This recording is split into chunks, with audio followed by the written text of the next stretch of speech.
Hello, everybody, and welcome back.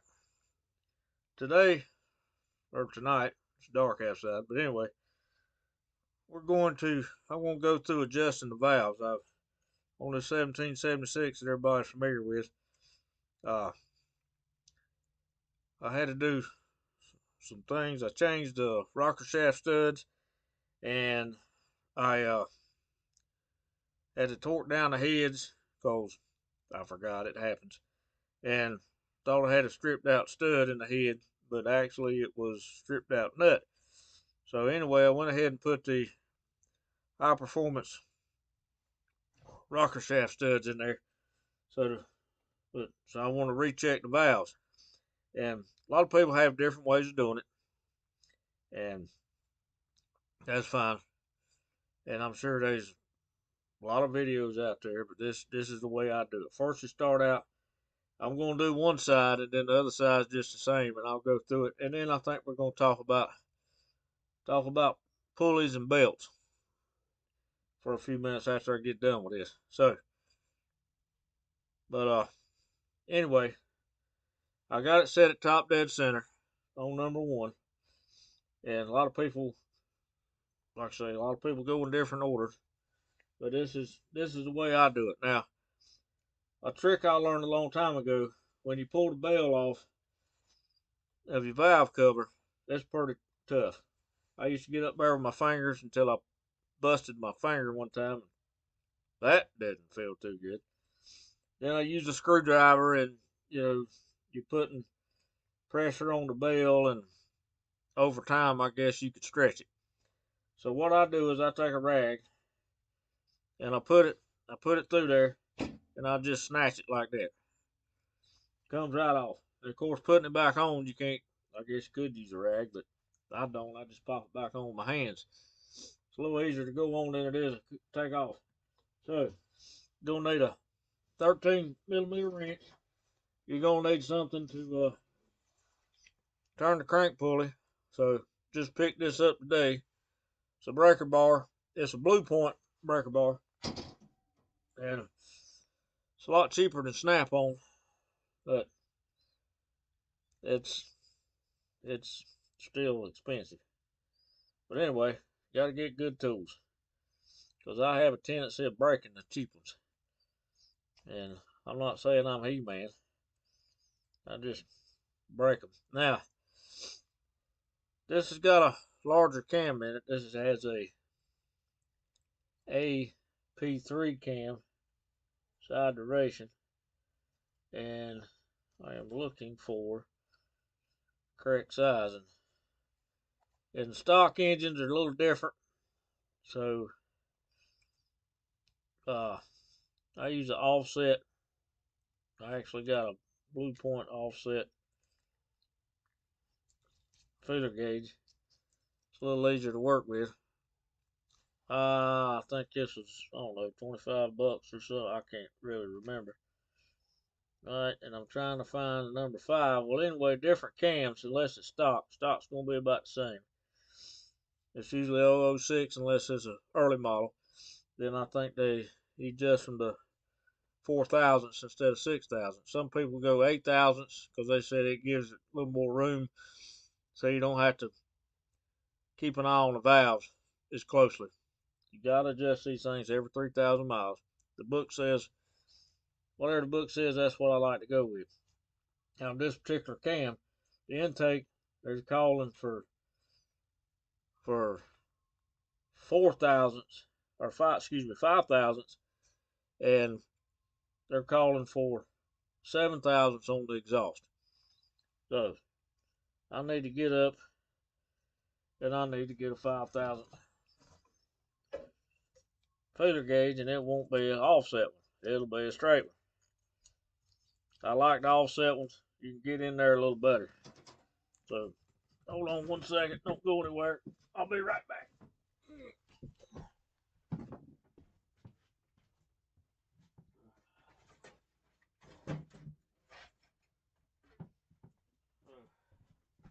But it's been a while since I've been on here. Been a rough last few weeks, I had some blood pressure problems.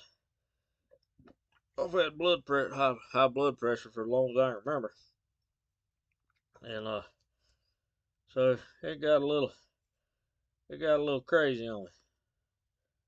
All right, so we got 5 thousandths here, and I got 7 thousandths there.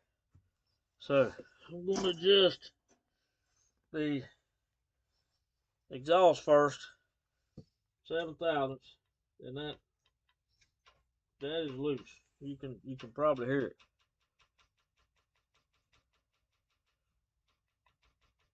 So I'm going to adjust this. Now you're going to need a flat screwdriver, and you got to break this nut loose. What I do is I like to use the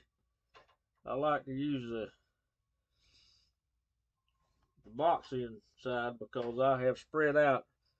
Because you know I get wrenches, or cheaper wrenches, but they have lifetime warranty. But my Snap-on guys ordered me a set of metric wrenches. They just hadn't got here yet. And you know, I mean, the Icon stuff from Harbor Freight, it's good stuff. So, alright, we got that broken loose, and we're going to, this has got to be a little tighter. So you take your feeler gauge, and you stick it in here, and you just tighten it. Now, you want just a slight drag on this, and you got to make sure it's in there straight. That's why I like these offset ones. And that could probably stand to be just a fuzz tighter. Well, actually, it's going to have to be a fuzz more tighter.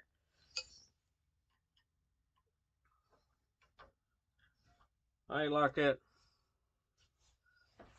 terminology there. So, anyway, so we'll tighten it up so you got a drag. And I like to take my finger and push down on the push rod, because that way you know it's open. Well, I say open. You know you got as much gap as you're going to get, because I have adjusted them and the thing was flopping and it threw me off. I did that one time. I learned my lesson. So, and I think I mentioned that I got my rocker shaft studs from CB Performance. Yep, slight drag. And that's what we want. Alright, now, gotta do the intake. And the intake is going to be 5,000. So if you go anything over stock with a, good gracious. Well, that sucker was on there. That thing was tighter than, well, never mind. It was tight. So, now,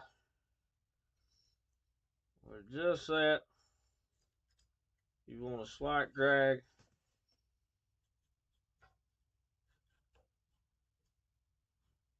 You don't want it too tight. You don't want it too loose.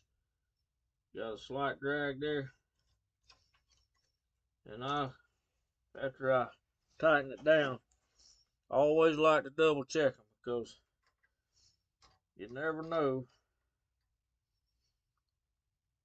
the thing might move on you. It's happened to me before. You don't want it to move.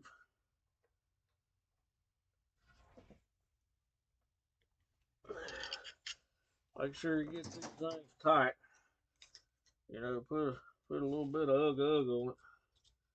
You don't have to put square ends on it. I've run this engine for a little bit, so it's always good to check the valves again.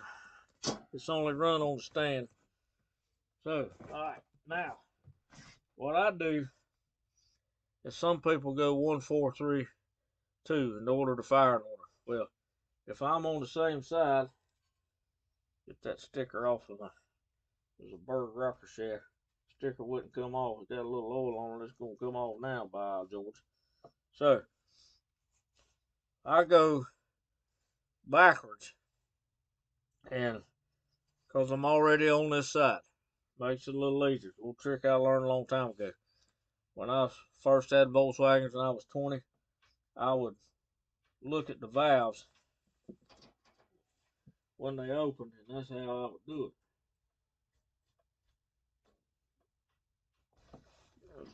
Double check it. So, you take your breaker bar. Oh, Lord have mercy. I got bad knees. Take your breaker bar. Let's see if I can turn you around here. Don't know if you'll be able to see it or not. So, I go opposite.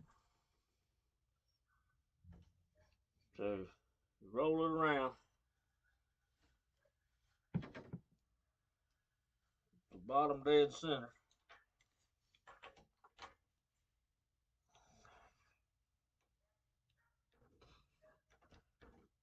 Then I move it back and forth a little bit, make it seat.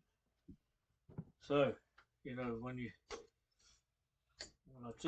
I do top dead center, I always make sure that I got it right. You know, so we'll double check it with the distributor. Do it on number 1. I forgot to leave that important bit of information. I forgot to mention that. Oh, let's turn you around again. Whoop, got my thumb in the way. So, now, picture might be a little grainy. I got a lot of light in here. It's light bulbs and there's a glare, but I turned out the lights. Some of them unscrewed some of the bulbs, and then it was too dark. But anyway, all right, we're gonna do the intake first. And go ahead and crack this. Well, let's check it before we go cracking on anything. And that one appears to be a little tight.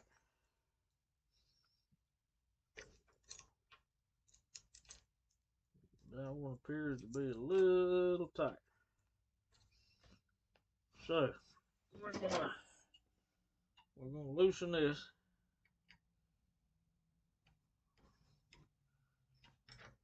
And if I can get my screwdriver to cooperate. Good gracious.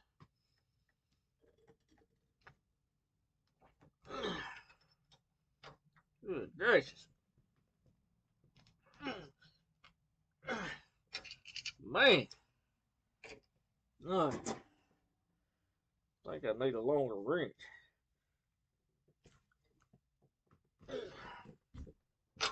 Whoop.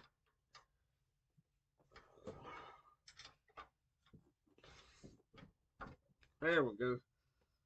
Man, I realized I put the squahiness on that thing. Good grief. Alright, so. Alright, we got a little drag. Put my finger down there. Got a little drag. Alright, we're going to tighten it up right there.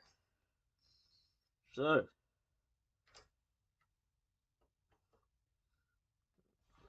Torque it down.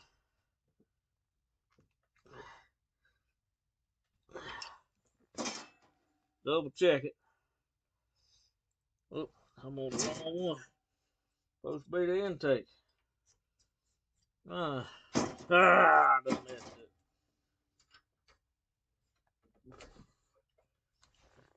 It happens. Sometimes I think it happens to me a little too much.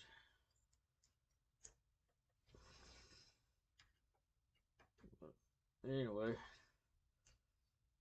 I don't claim to be a expert on this. Little bit too much drag. Haven't been able to get out here too much. I did this weekend, did a lot of stuff.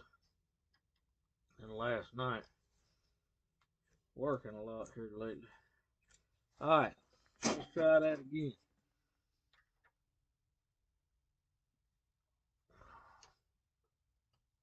Screwdriver in there. Torque it down.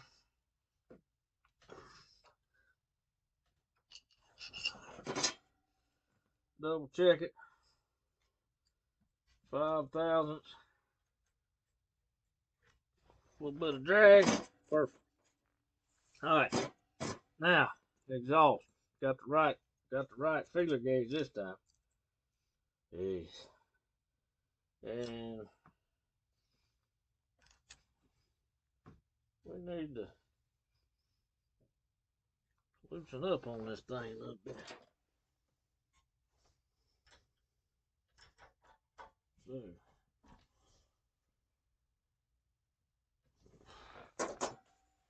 Alright, so we're going to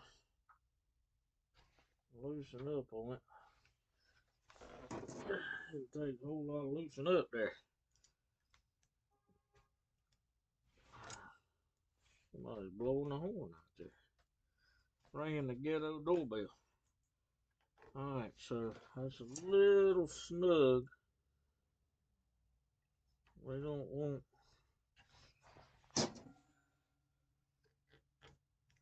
just want a slight drag.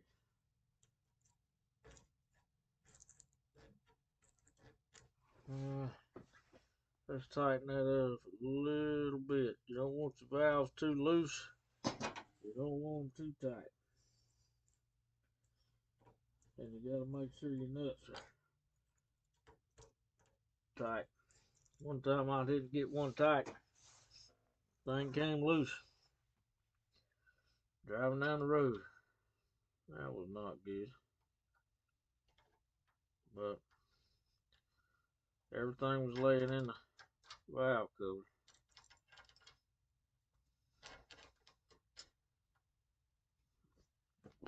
So get this tight. Double check it.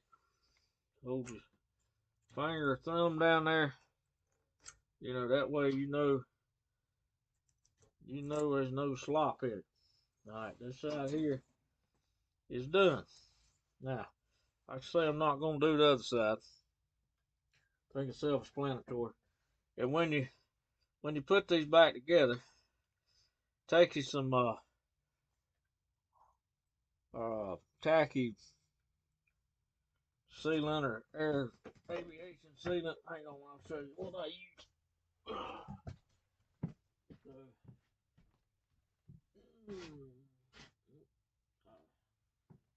Permatex high-tack gasket sealant.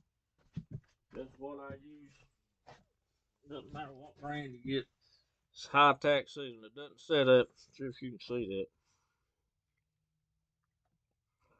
So that's what I use. You put it on the valve cover side only, not on the head side, and that keeps that thing from flopping around. Now these valve covers stock still in good shape. A lot of times these corners are creased in, and that's to hold it in place. And most of them that I've ever dealt with, they'll fall out on you. One's on my 73 Super Beetle. It'll flop out on you. And when I get it on there, I just like to move that valve cover around to make sure I got it seated well. And this is a lot easier on the stand than it is under the car. And that's why I bought these, because it's easier under the car. You ain't got to sit there and fight with it. Well, I have to. Some people may make it easier. Now, let's move this thing over. Uh-oh. I knocked myself out of my seat. Oh, Lord have mercy. So, let's move this over. And we're going to talk about pulleys right now. If I can raise this up. Get y'all a little higher. Just gonna since I'm not gonna be sitting down, hopefully. Well, that ain't gonna work.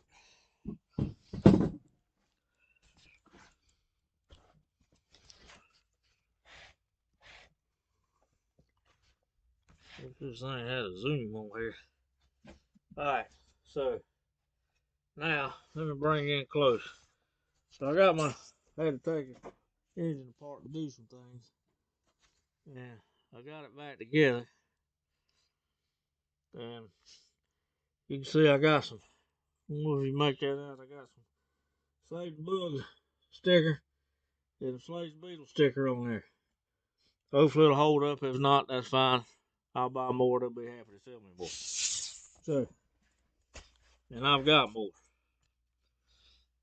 So I got my setup done. Now, one brief thing about the valves. Now, when you get done with this side, you just roll it around the top dead center, and you'll be at number 3.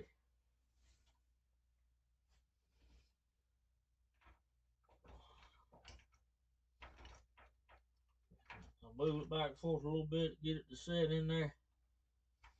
That'll be number 3. You adjust number 3 side. You roll around the bottom dead center, and you can adjust number 4. Now I had a chrome pulley on this.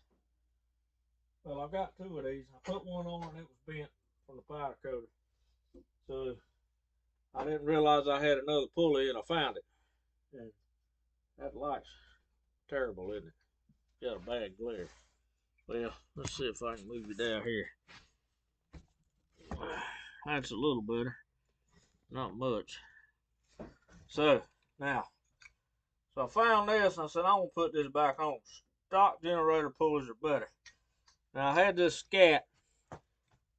Told you in one of my other videos that I had done, is it just didn't work out well with the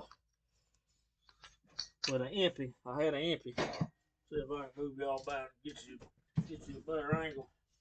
Let me move this around. I just don't have enough room in my shop. It's a pretty good sized shop. So I'll set you on the table saw. Alright, so had an empty and it came apart, and I got another one, but it was a billet aluminum and it worked a lot better. Now, this is a scat, and it's only been run on this thing on the stand for a little while. And as you can see, it's starting to separate. If you can see, I don't know if you can see right there, but right here, I'm trying to take a picture of it and get it on there. If you really can't see, you can see it's a tiny bit right there. Right here. See if I can roll it around. Let's see if I can move it in. As you can see, right here where it's starting to break down in that corner. Alright, now with my empty, this whole inner piece just got each slam out of there. And I got it home. Now, if you want to run a aftermarket pulley, I would suggest getting a billet aluminum pulley, because the centerpiece is a lot beefier. It's probably about 2 by 2 inch, and it's got a lot more aluminum there. And I've had mine on my 73. Gosh, I can't remember. Years and years and years. Now, I can say this is a stock. Stock is better. Why is it better? Because if you look, you got 2 little tabs. One's wide and one is narrow. And there's slots in the back of the pulley on the back half. And that thing slides in and locks in. It doesn't rely completely on this right here. So that way it's not going to move when the thing's turning. Like I say, I beat the inside of mine out and I got the billet aluminum. I prefer stock Don't ask me why I didn't get the stock put back on the other one. I just wasn't thinking, I guess. So I got it set, got my tension set. They say it's about an inch deflection. I think something like that, a half inch. I can't remember, but if I can turn the belt like this to where the narrow part is pointing out facing me, I know I have enough. So now let's talk about crank pulleys. Steel is better, aluminum cause harmonics, and it'll beat your case out. A lot of people run aluminum. I've got aluminum. I'm probably gonna change this because it's a little bent. I'm probably gonna go with a uh, steel one. Now this is a power pulley.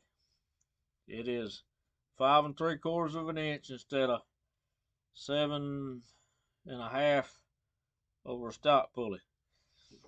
And there's a lot of, like there is about oil and everything else, there's a lot of controversy. A lot of controversy over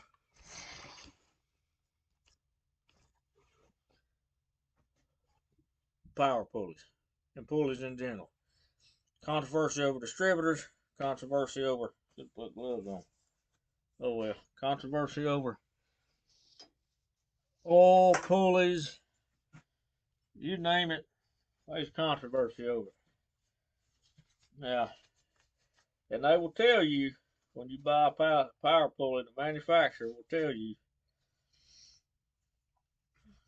that the engine will run a little hotter, and it will. Now, I did the calculations, and when you run a power pulley, I'm going to have to call him back later. When you run a power pulley, where's my thumb? There it is. The alternator is going to spin approximately 300 RPM slower. Now, they advertise it gives you no power. What the power pulley does is it gives you added torque because of the smaller one. I'm no engineer, but that's how it works. Now, a lot of people say, "Oh, you got to have that cooling." Yes, you do. I agree. You got to have that cooling. A lot of people run power pulley. This is a 1776. This is going to be a high revving engine. All right, so we're going to get in a little bit of engineering data. I'm full of information, and probably most of it's useless. But anyway, so when you have an engine that turns over high RPMs, they recommend a power pulley. Slows the generator down, or the alternator, whatever you're running. Why do they do that? Because when you hit about 5,500 RPMs, remember that number, it will throw the belt off. I have talked to people in the past when I first started going to car shows, so, oh, I threw my belt off. And people say, well, I'm just not going to run it up to 5,500 RPMs. And I've got a big motor. It's overstock. Well, what happens if you got to pull out in traffic and for some reason you got to gooch it? Belt flies off. That's no good. Now, and that's why they do that. And it actually, like I said, it gives you a little more torque. But the belt will fly off. So, what do people do? They use the power pulley. Some people don't run a power pulley. I don't want to sacrifice my cooling. I understand that. We'll talk about cooling in a minute. I don't want to sacrifice my cooling. So, they get the serpentine belt system. Everybody's familiar with it. Serpentine belt is like in a water-cooled car. And it looks cool. EMPI makes them, SCAT makes them, MST makes them. I think MST is probably one of the better ones. I've never used one personally. I've talked to people who have, and I've done a lot of research on them. But MST is expensive. Now, what that does is you got a tensioner right here, and the belt goes in, there's a pulley, and then goes around.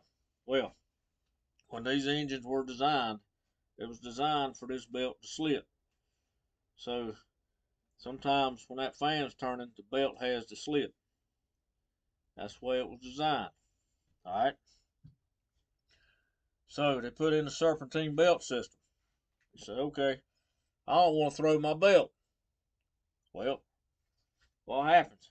Alright, you got that belt held tight, you got a little bit of slack, but it's not enough. That tensioner will not allow that belt to slip, or the pulley.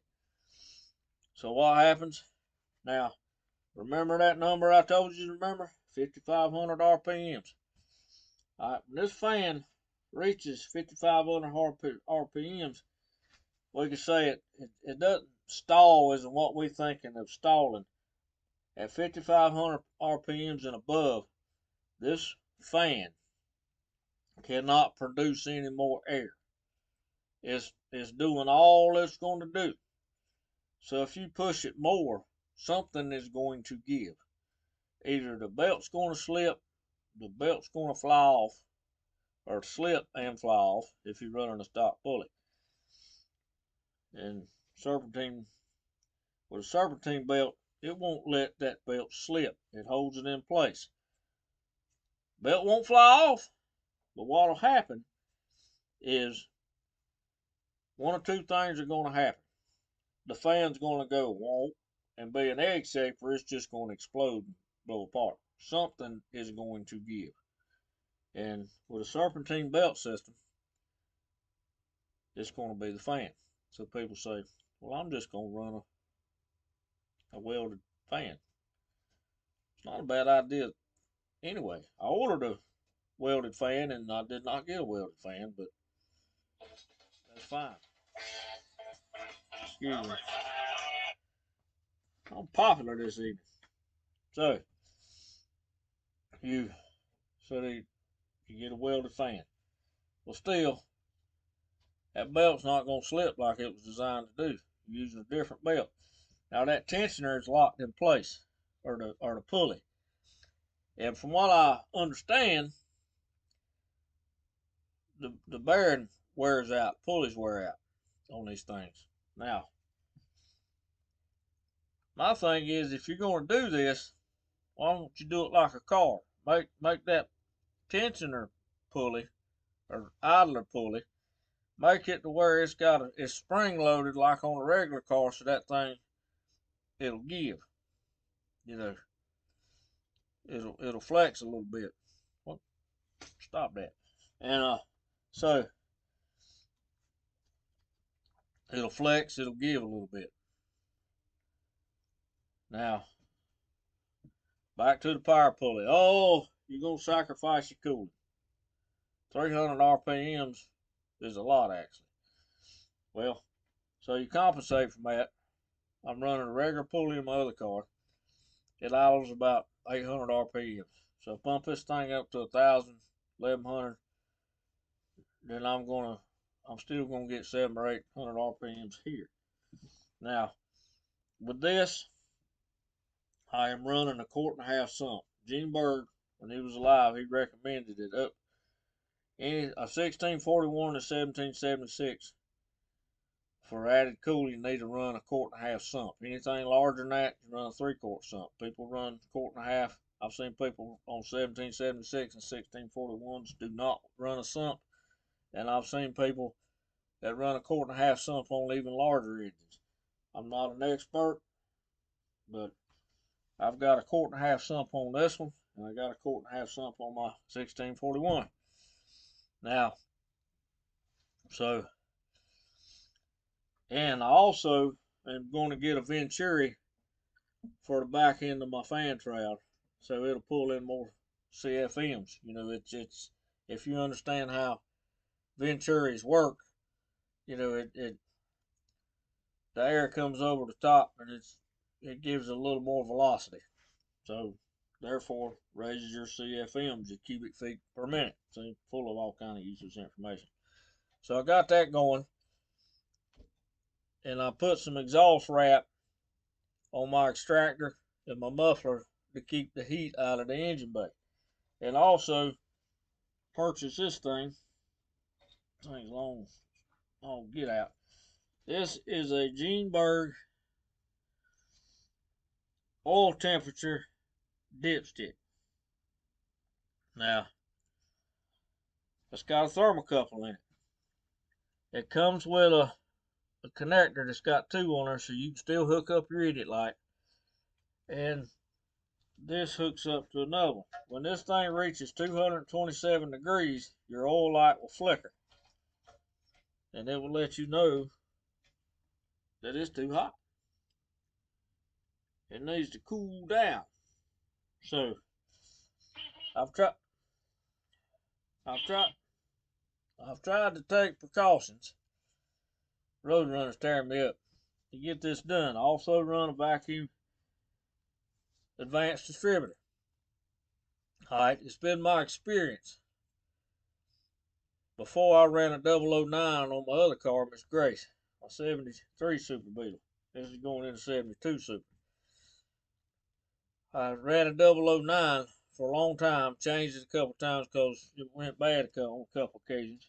I had to replace it. And I decided to go with a single vacuum dual advance distributor. And I did, and I noticed I did that on my 73. And I noticed when I did that it started running cooler. And I've read in other places that 009s will raise your temperature. But, you know, it's people worried about their temperatures and cooling and everything, but they have no problem running 009. I don't understand. And I don't know if all centrifugal distributors are like that or it's just characteristic to 009. I have no idea. I'm not an engineer. I don't know. And I don't know why it does that. I'll have to do some research because I would like to know why. So everybody's got their opinion on pulleys. Now the Porsche 356 pulley is smaller in diameter. It'll turn the alternator faster. Well, that defeats the purpose of having a power pulley to start with. You're still gonna have the same problem. And with the serpentine belt, in my opinion, you're trading in one problem for another. Because you know, my belt's flying off on put serpentine belt on there, but you might blow your fan apart. Or not only that, your bearings are gonna wear out and it won't slip. So, but everybody's got their opinion, you know, and people can do what they want with their engine. And I'm not running chrome. Chrome don't get you home. On Miss Grace, I had a chrome dollhouse and had powder coated black, all the tin. You know, it keeps the temperature down. It's like wrapping the engine in aluminum foil, in my opinion. You know, I don't know everything, but black absorbs heat a little bit better. I just like the look of black. And I really didn't like that chrome pulley, but I didn't know I had another one. I wasn't gonna buy one, so I bought this. So be careful when you buy these aftermarket pulleys. They don't have the pieces in there. If you look on a stock pulley, you'll see what I'm talking about. So, you know, that thing's gonna take a beat. If you can hear that, I don't know if you can see it. See how that thing, it's already starting to beat the inside out of it. And when I put that thing on there, it was tight. It didn't do that. So, you know, everybody can do what they want. You know, I mean, everybody's got their preferences. You know, oil's a big controversial topic, so are pulleys and power pulleys. But you got to learn to compensate for other things. High RPMs, chances of me getting over 5,500 RPMs could be next to none. But, you know, this engine was originally built for top end. And I tell you, that scam Likely fella likes to call me a lot. I need to find out who Mr. Likely is and tell him to stop calling me. But anyway, I've lost my train of thought. You know, you got to compensate. And I do a lot of research on this stuff to figure out what will work and what won't work. I have heard some people say that if you're going to run a serpentine belt system, do it on a stock engine, but really, what's the point? That's a lot of money to put on a stock engine. And you can pay 200 something on up to over $300 for one of these scissors. MST is supposedly the best. I don't know, never used any of them, but I know they're the highest. And so, but they look cool. So there's that. But anyway, so I just want to go over the adjusting of the valves. That's how I do it. A lot of people do it different ways. A lot of people don't do it by the degree mark. If you got a stock pulley and it's stock, it's the original one. You got your bottom and your top mark, and you can do it that way. I always did it by the valves opening and closing. That's what I did, and I just kept rolling it around. But found out this is easier. So you start over here, top dead center on number one. You adjust number one. You roll it backwards. Then you do two. Then you do three. Then you do four. It works for me. Everybody has different ways of doing it, different ideas. That's just the way I do it. And I hope it helps. And hope you like this. Interesting. If you have any questions, if you know anything, uh, how well the MSTs are, if they're any better, which I don't think they are because it's still the same principle. Leave comments in here, and I can't remember the name of the company. I don't know what is powder coat and something that sells the Venturis. If somebody knows, leave it in the comments. Right off the top of my head, I can't think of it. I got a lot of stuff in there and it's rattling around most of the time. So, but anyway, hope this video was informative.